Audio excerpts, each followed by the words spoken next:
Ketujuh, petunjuk dari Rati. Rati membawaku ke halaman belakang rumah ini. Di halaman belakang ini terdapat sebuah sumur tua yang sudah tidak digunakan lagi. Tidak, teriakku saat melihat tubuh Rati masuk ke dalam sumur itu. Dengan cepat, aku berlari masuk ke dalam rumah dan mencari senter. Setelah mendapatkan apa yang kucari, segera aku kembali ke halaman belakang dan menyoroti ke dalam sumur yang sangat dalam. Tidak ada apapun yang kulihat karena kedalaman sumur ini. Tapi kenapa Rati membawaku ke sini? Oh Tuhan, apa mungkin istriku sudah meninggal saat aku pergi? Kalau itu benar, kenapa tidak ada seorang pun yang memberitahuku? Kenapa tidak ada yang memberi kabar padaku? Mas, tolong aku. Di sini sangat dingin. Saat angin berhembus kencang. Bersamaan dengan itu, suara bisikan Rati terdengar olehku. Suara yang melayang terbawa angin, hanya sekilas namun sangat jelas. Lagi-lagi aku mencondongkan wajah ke dalam sumur, menyoroti ke dalam berharap menemukan sesuatu yang bisa dijadikan petunjuk. Lepaskan aku tidak mau meninggalkan Mas Bima. Kau tidak ada hak melarangku untuk tetap bersamanya. Kau harus meninggalkan Bima, dia hanya milikku. Kau tidak akan bisa hidup bersamanya. Tidak, lepaskan aku sebelum aku teriak. Sialan kau. Mati saja kau. Dikasih tahu baik-baik, tapi kau tidak mau dan memilih untuk mati. Rasakan ini. Begah, begah, begah. Argo. Astagfirullah. Apa itu? Sontak aku tersadar. Entah kenapa saat aku mencondongkan wajah ke dalam sumur itu, aku melihat bayangan Rati sedang bertengkar dengan seseorang. Sialnya aku tidak bisa melihat wajah siapa orang itu. Aku hanya bisa mendengar perdebatan antara dua wanita itu. Di mana setelah Rati menolak akan meninggalkanku, orang misterius itu memukul Rati hingga wajah yang hancur karena hantaman batu besar. Kepala yang sudah tidak berbentuk itu pecah dan berserakan di tanah. Bukan hanya itu, setelah Rati sudah tidak bernyawa, jasadnya dilempar ke dalam sumur ini. Itu artinya jasad Rati masih berada di dalam sumur ini. Tapi kuburan yang ada di rumah Bulata itu, jelas di sana tertera nama Rati. Oh Tuhan, apa ini? Kenapa begitu banyak teka-teki? Jika memang istriku sudah mati, aku akan mencoba ikhlas menerimanya. Tapi aku tidak akan tinggal diam. Aku akan mencari tahu siapa dalang di balik pembunuhannya. Berarti semua ini terjadi karena aku. Jelas aku mendengar kalau orang misterius itu menyuruh Rati untuk meninggalkanku. Karena Rati menolak, jadilah Rati yang dibunuh olehnya. Ini tidak bisa dibiarkan. Aku akan mencari informasi tentang kematian Rati. Besok aku akan memastikan apakah mayat Rati masih ada di dalam sumur ini atau tidak. Tidak mungkin aku mencari tahunya sekarang. Setidaknya aku butuh bantuan warga dan ketua RT untuk mencari tahu semua kebenaran ini. Bukannya pergi meninggalkan sumur ini. Kakiku justru terasa sangat lemas. Badanku luruh ke tanah dan bersandar pada tembok pembatas sumur yang sudah berlumut. Maafkan aku, sayang. Kalau seandainya aku tidak meninggalkanmu malam itu, semua ini tidak akan terjadi. Aku adalah suami yang sangat berdosa. Seumur hidup aku tidak akan menikah lagi. Tidak akan. Tuhan tidak adil padaku. Selama ini aku begitu sulit menemukan wanita yang cocok. Tapi setelah aku menemukannya, Tuhan malah mengambilnya dariku.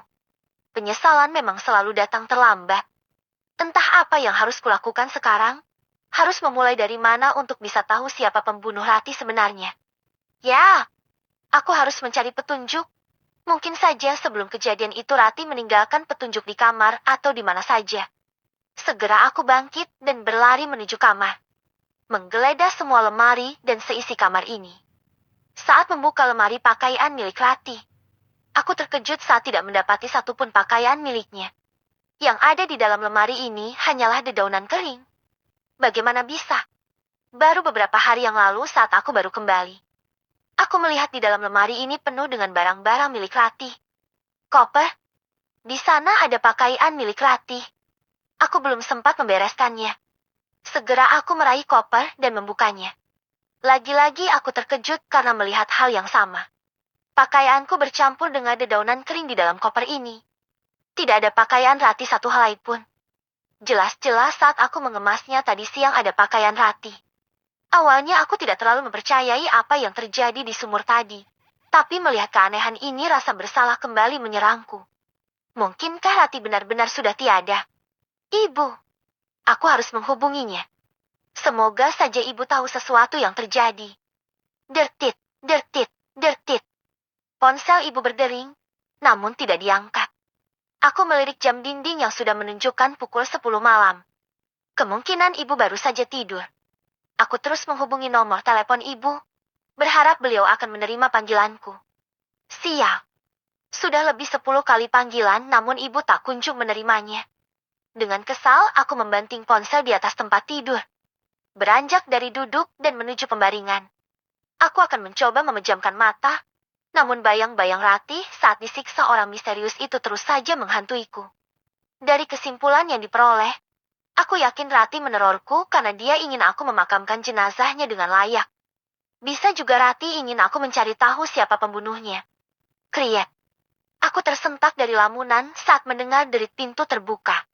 Mataku menangkap sosok Ratih yang baru saja masuk ke kamar ini. Bukan lagi Ratih yang menyeramkan, tapi penampilannya sama dengan manusia pada umumnya. Antara takut dan senang. Entah harus bagaimana ekspresiku saat ini. Ratih berjalan menuju ranjang. Duduk di sampingku, senyuman manisnya terpancar sangat indah. Apakah kau takut padaku, Mas? Tanyanya lembut. Suaranya tidak lagi menggema. Maafkan aku, ini semua salahku. Apa yang menimpamu tidak akan pernah terjadi kalau aku tidak meninggalkanmu malam itu. Ucapku dengan suara bergetar. Tidak ada yang perlu disesali, Mas. Semua sudah terjadi. Aku hanya ingin selalu berada di sisimu. Bolehkah aku tetap di sini bersamamu? Ucapnya. Aku tidak melarangmu untuk tetap di sini. Tapi kita sudah beda alam. Ratih. Jawabku. Aku hanya ingin melindungimu. Mas. Orang-orang itu sangat kejam. Mereka tidak akan membiarkanmu lolos. Ucapnya. Siapa orang-orang itu? Katakan padaku. Siapa yang melakukan ini? Aku akan menuntut balas atas apa yang terjadi padamu. Ucapku. Tidak, Mas. Aku tidak bisa mengatakannya. Pesanku kau harus hati-hati, Mas. Jangan percaya pada siapapun termasuk orang terdekatmu. Izinkan aku selalu berada di sisimu untuk menjagamu. Ucapnya. Perlahan Ratih pergi meninggalkanku yang masih menunggu jawaban siapa sebenarnya dalang dibalik semua ini. Tidak, kau tidak boleh pergi. Kau mengatakan akan bersamaku. Kenapa kau pergi? Jawab pertanyaanku siapa yang melakukan ini. Teriakku sambil mencoba mengejarnya. Namun tidak ada daya upayaku. Badanku rasanya kaku dan tidak bisa digerakkan. Aku tidak bisa bangun dari tempat tidur ini. Hanya bisa berteriak memanggil Ratih yang kian menjauh. Senyumannya tidak pernah hilang dari wajahnya. Jawab aku. Siapa yang melakukan ini? Ha, ha, ha, ha. Aku menghela napas panjang. Mengatur napas yang memburu. Dadaku naik turun. Keringat dingin bercucuran membasahi wajahku. Ini hanya mimpi. Perasaanku tadi tidak bisa tidur. Tapi siapa sangka kalau aku sudah mengalami mimpi yang terasa sangat nyata. Bersambung. Kedelapan, penemuan mayat Ratih. Pagi ini aku meminta bantuan warga serta RT setempat untuk melihat apakah yang ada di dalam sumur itu. Astagfirullah, ada tulang belulang manusia. Teriak warga yang masuk ke dalam sumur. 3 orang warga masuk ke dalam sumur dengan bantuan tali yang dipegangi dari atas. Mendengar temuan mereka, sontak saja aku lemas. Apakah itu benar-benar mayat Ratih yang hanya tinggal kerangka? Bawa naik, Pak. Kami akan melemparkan kain untuk membungkus kerangka itu. Teriak Pak RT dari atas. Saat ketiga orang itu sudah sampai di permukaan. Ingin sekali aku melihat apa yang ada di dalam kain sarung itu. Namun, nyaliku tidak kuat untuk menyaksikan kemungkinan-kemungkinan yang ada. Tolong Pak Bima periksa. Apakah pakaian ini milik Ratih? Ucap Pak RT. Dengan sisa tenaga dan keberanian, aku mencoba melihat isi yang terbungkus kain sarung itu.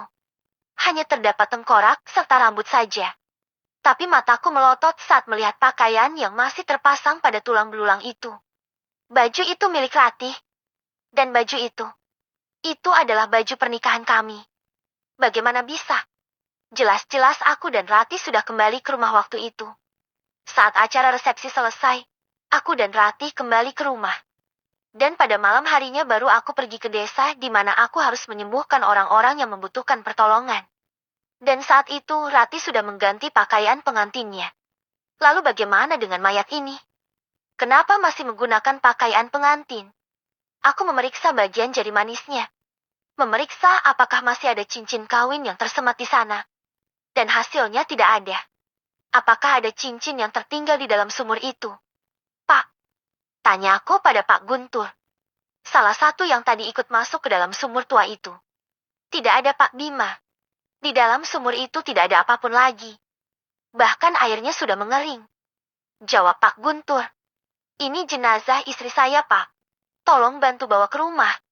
Saya akan menghubungi keluarganya dan juga keluarga saya agar jenazahnya bisa dimakamkan dengan layak. Pintaku pada warga. Apakah sebelumnya ada kejadian yang janggal di sini saat saya berada di luar kota?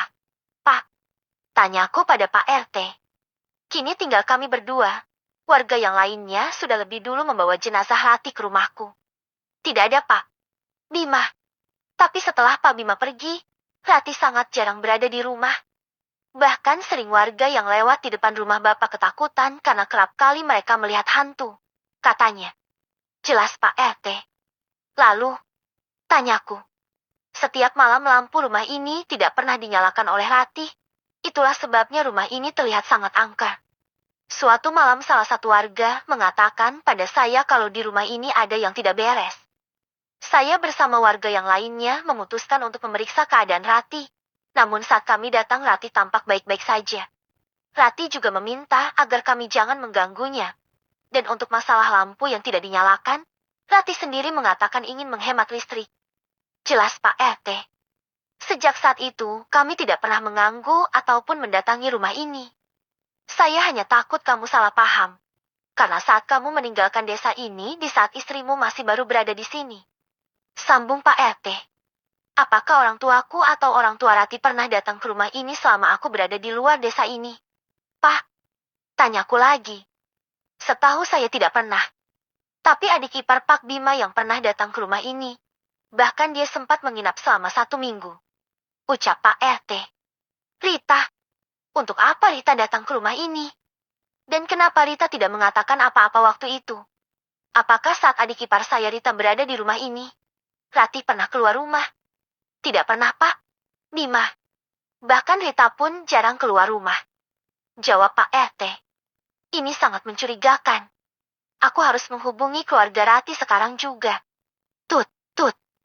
Hanya berdering beberapa kali, panggilanku sudah diangkat oleh Rita. Halo, Mas Bima. Ada apa? Tanyanya di seberang sana. Apakah Bu Ratna dan Om Doni ada di rumah? Tanyaku. Ada Mas. Memangnya ada perlu apa? Tolong berikan teleponnya pada Bu Ratna. Ada hal penting yang ingin Mas katakan. Baik Mas, sebentar. Setelah menunggu sekitar 2 menit, terdengar suara Bu Ratna berbicara di telepon. Halo, Bima. Ada apa? Tanya Bu Ratna. Rati Bu, dia ditemukan tewas di dalam sumur tua yang berada di belakang rumah ini. Dan yang lebih mengejutkan lagi, mayatnya hanya tinggal tulang belulang saja. Mayat Rati ditemukan masih memakai pakaian pengantin. Tolong ibu segera ke sini. Ucapku langsung pada intinya. Apa? Ini tidak mungkin. Rati benar-benar sudah meninggal. Ucap Bu Ratna. Apa maksudnya? Kenapa Bu Ratna mengatakan kalau Rati benar-benar sudah meninggal? Apa itu artinya Bu Ratna sudah tahu kalau Rati dalam bahaya? Apa maksud ibu? Kenapa? Ucapanku terhenti saat mendengar suara Rita yang berbicara. Halo Mas, ada apa? Ibu pingsan setelah mendengar kabar darimu. Ucap Rita. Aku segera menceritakan semuanya pada Rita. Menyuruhnya untuk segera datang ke desa ini bersama Bu Ratna dan Om Doni. Walaupun aku sendiri tahu kalau Om Doni sudah tidak bernyawa lagi. Tapi setidaknya aku masih pura-pura tidak mengetahui apa-apa. Baik Mas, kami akan segera ke sana. Ucap Rita. Setelah selesai menghubungi keluarga Rati, kini aku akan menghubungi ibuku. Biar bagaimanapun ibu harus hadir di acara pemakaman Rati.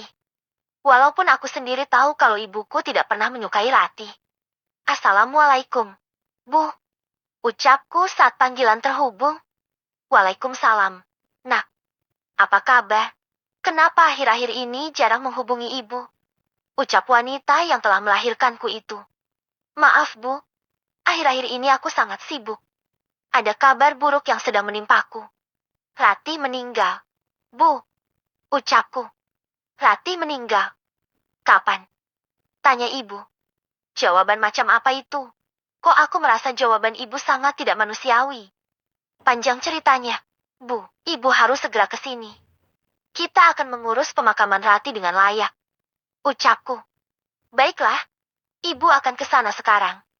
Jawab ibu dan langsung mengakhiri panggilan tersebut. Tidak ada yang bisa kulakukan saat ini. Hanya bisa duduk di samping jenazah Rati sambil membacakan Yasin. Walaupun jenazah Rati hanya tinggal tulang belulang, tapi aku masih belum bisa menerima kenyataan pahit ini. Tepat pukul 12 siang, ibuku tiba lebih awal karena jarak yang lebih dekat. Ibu datang bersama Sarah, adik angkatku. Dulu orang tua Sarah adalah pasienku di salah satu desa. Orang tua Sarah meninggal karena kecelakaan. Sarah sendiri tidak punya sanak saudara yang bisa menjaganya yang saat itu masih duduk di bangku SMP kelas 7. Karena ibuku sangat menginginkan anak perempuan. Jadilah ibu mengadopsi Sarah. Kenapa jenazah Rati seperti ini? Tanya ibu. Rati ditemukan sudah seperti ini di dalam sumur tua di belakang, Bu. Ceritanya. Aku menceritakan semua kejadian yang menimpaku. Mulai dari teror yang bermunculan saat aku baru saja kembali dari perantauan. Jadi artinya Rati dibunuh? Tanya ibu. Besar kemungkinan Rati memang dibunuh. Bu, ucapku. Kenapa tidak lapor polisi saja? Nah, agar kasus ini bisa ditangani. Usul ibu. Sebenarnya aku juga berpikir seperti itu. Tapi melihat kondisi yang tidak memungkinkan, aku bisa apa? Kita harus lapor polisi. Sekarang. Ucap ibu. Namun, baru saja hendak melangkah keluar. Tampak Bu Ratna dan Rita sudah sampai. Bu Ratna menangis berteriak memanggil nama Rati. Awalnya aku curiga dengan keluarga Rati. Aku berpikir kejadian ini ada hubungannya dengan kejadian di rumah Bu Ratna. Di mana mayat Om Doni yang diawetkan. Dan teror-teror yang kualamai.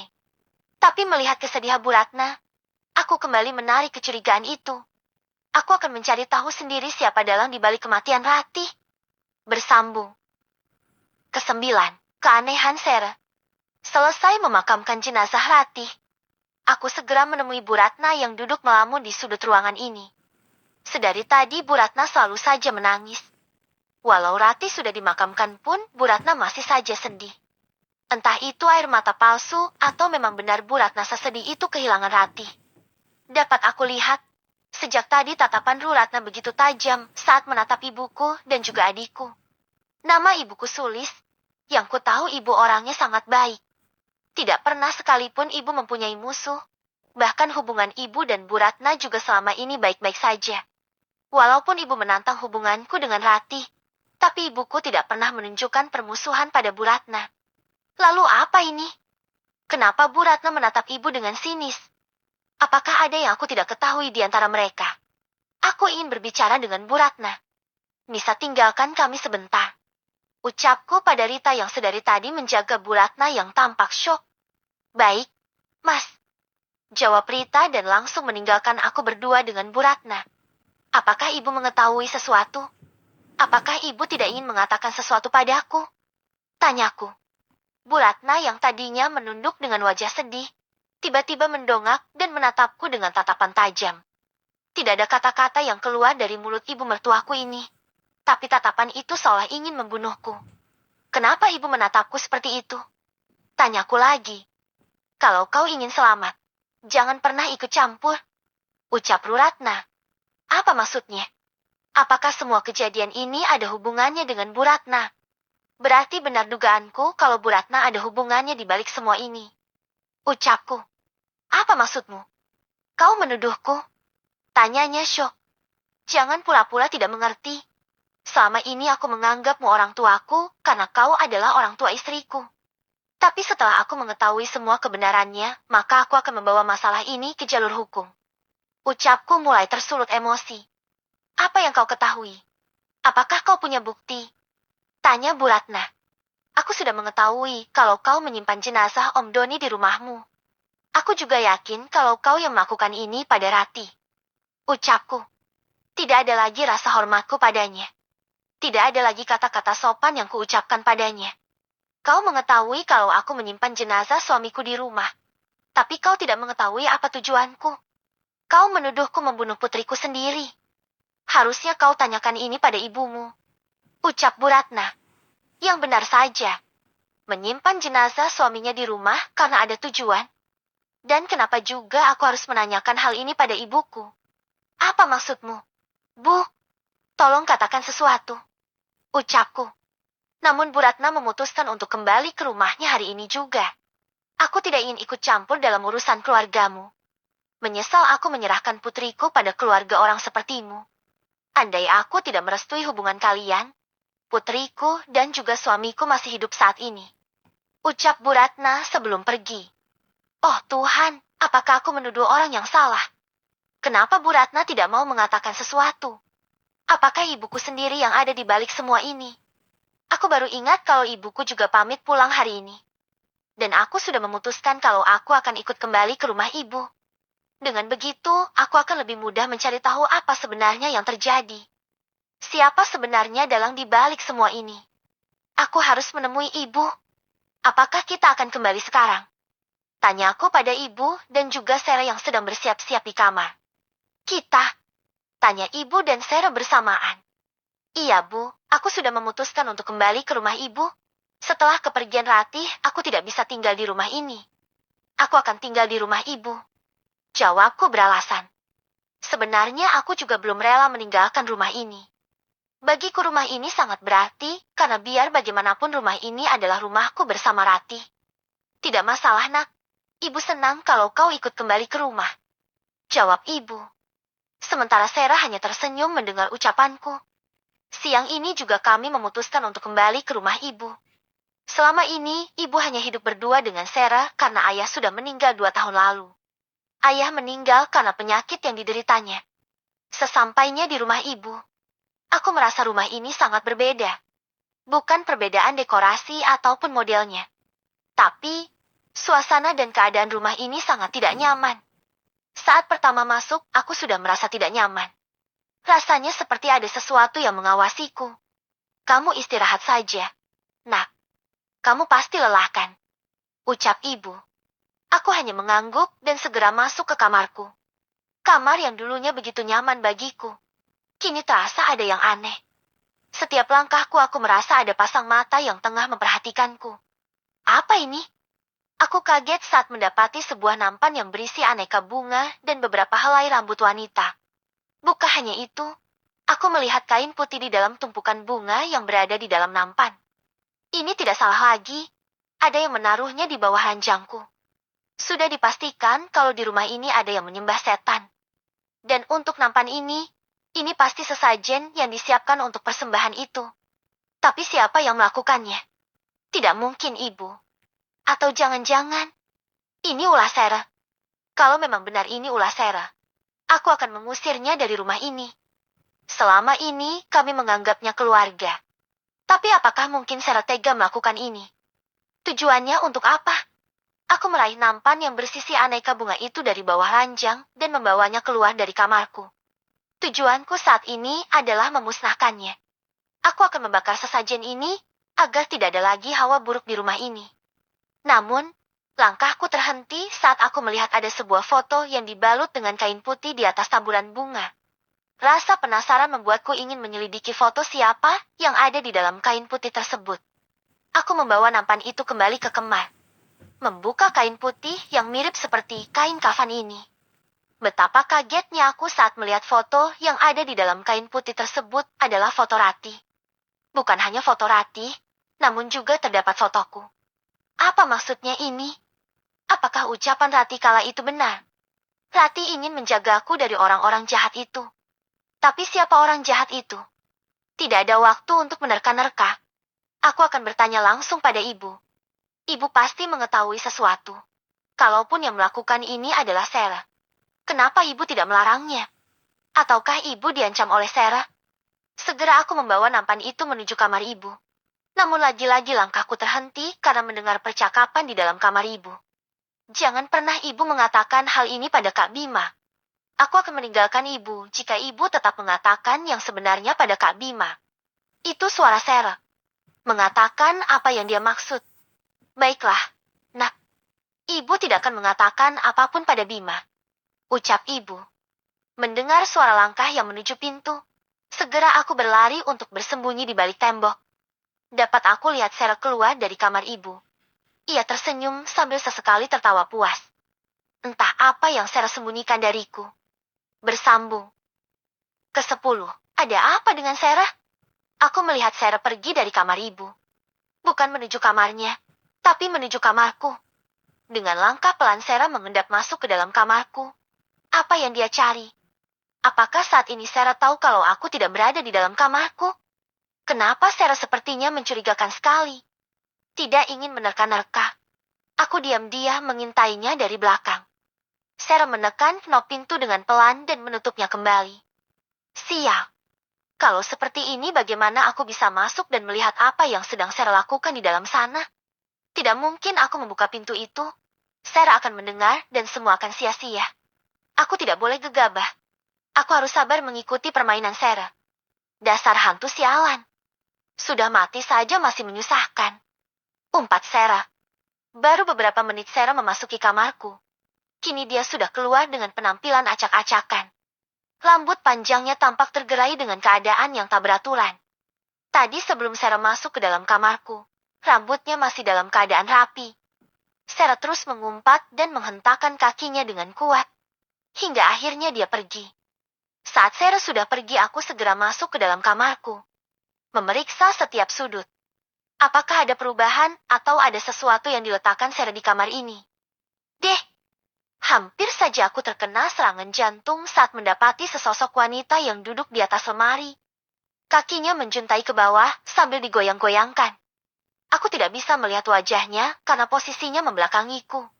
Namun, dari penampilannya aku bisa memastikan kalau sosok itu bukan manusia, melainkan arwah Rati yang biasa menerorku. Rati! Dengan suara yang bergetar, aku memberanikan diri untuk memanggilnya. Mendengar suaraku, sosok Rati pun langsung menoleh ke belakang. Hanya posisi lehernya saja yang berputar, tidak dengan tubuhnya. Aku terpukau melihat wajah itu. Tidak seperti biasanya. Kali ini Rati menampakkan wujudnya dengan wajah yang sangat cantik. Rati memang orang yang sangat cantik, tidak munafik. Aku menyukai Rati karena kecantikannya. Namun, bukan hanya cantik di wajah saja, tapi hati Rati juga sangat baik. Maafkan Mas, sayang, semua gara-gara aku meninggalkanmu malam itu. Ucapku dengan suara parau. Tidak ada jawaban dari sosok Rati, namun ia tersenyum dengan sangat manis. Senyuman yang selalu membuatku rindu. Wush! Dalam sekejap sosok Rati melayang dan mendarat tepat di hadapanku. Senyumnya tidak pernah lepas dari wajah cantiknya.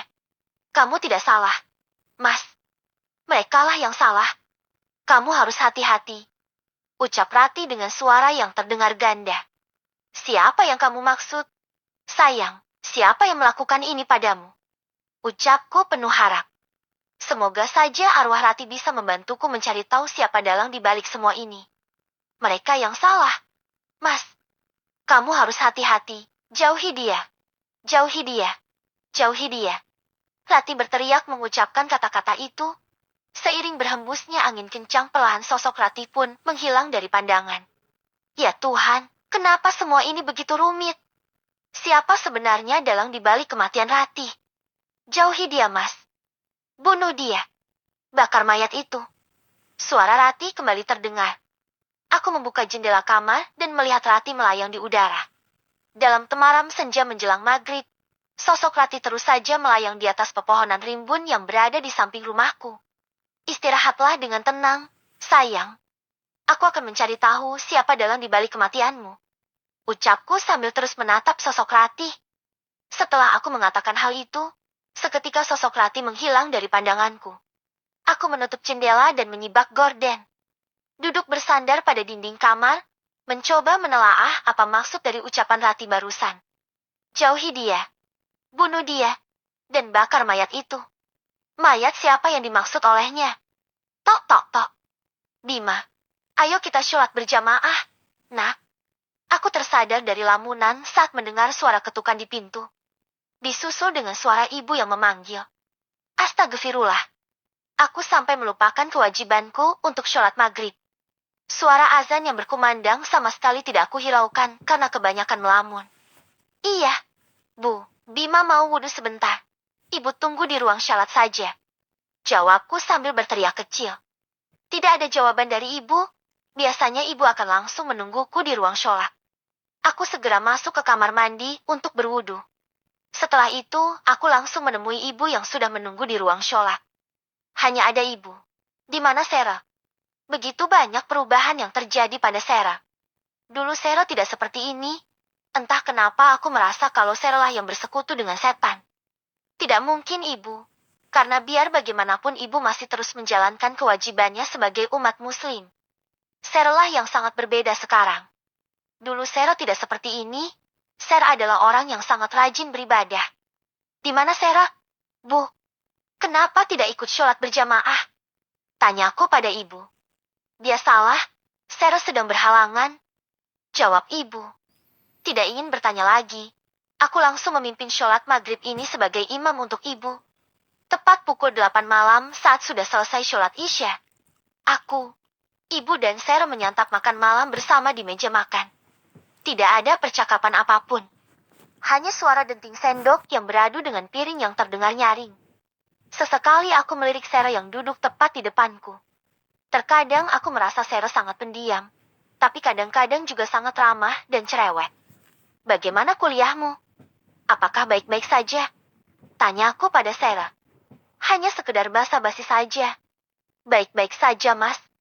Jawabnya tanpa menoleh. Mas, sejak kapan Sera memanggilku dengan sebutan itu? Biasanya Sera selalu memanggilku dengan sebutan kakak. Aku melupakan sesuatu. Setahuku Sera kuliah di universitas yang ada di kota. Lantas kenapa saat ini Sera berada di desa ini? Oh ya, kenapa kamu kembali ke desa ini? Bukankah kau kuliah di kota? Tanyaku. Sera yang tadinya menunduk sontak menoleh. Sera berusaha menetralisir ekspresi wajahnya. Bukan hanya Sera.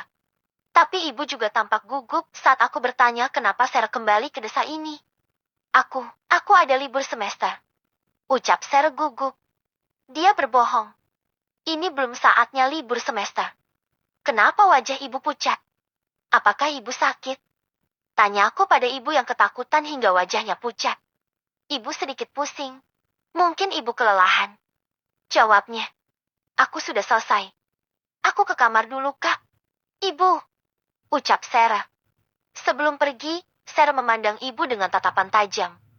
Kini, panggilan Sera kembali seperti dulu memanggilku dengan sebutan Kak bukan Mas seperti tadi. Kini tinggallah aku dan ibu yang berada di meja makan. Ini kesempatan aku bertanya pada ibu. Apa sebenarnya yang dikatakan Sera tadi sore? Bu, apakah ada sesuatu yang aku tidak tahu? Tanyaku pada ibu yang hanya mengaduk-aduk makanan di piringnya. Maksudnya, memangnya ada apa? Mukanya menjawab, ibu justru bertanya kembali. Tadi sore saat aku ingin ke kamar ibu, tanpa sengaja aku mendengar percakapan ibu dengan Sera. Apa maksudnya Sera mengatakan kalau ibu tidak boleh mengatakannya padaku? Plang! Sendok yang berada di tangan ibu jatuh saat mendengar pertanyaanku. Matanya menatapku dengan tatapan sendu. Sesekali ibu melirik sekitar. Entah apa yang ibu cari. Tapi aku yakin kalau saat ini ibu mencari keberadaan Sera. Aku yakin ibu mendapat ancaman dari Sera hingga ibu sangat takut padanya. Setelah memastikan tidak ada Sera yang sedang mengawasi kami, ibu perlahan mendekat dan membisikkan sesuatu padaku. Sera bukan anak yang baik. Ibu sedang apa? Belum selesai ucapan ibu. Sera sudah datang dan mengacaukan segalanya. Ibu begitu ketakutan. Tidak mengatakan apapun lagi, ibu langsung berlari masuk ke dalam kamarnya. Aku menatap Sera dengan tatapan tajam. Jika aku mengetahui kalau Sera adalah dalang di balik semua ini, maka aku akan mengusirnya dari rumah ini. Tidak tahu diri sekali dia. Dikasih hati minta jantung. Bersambung.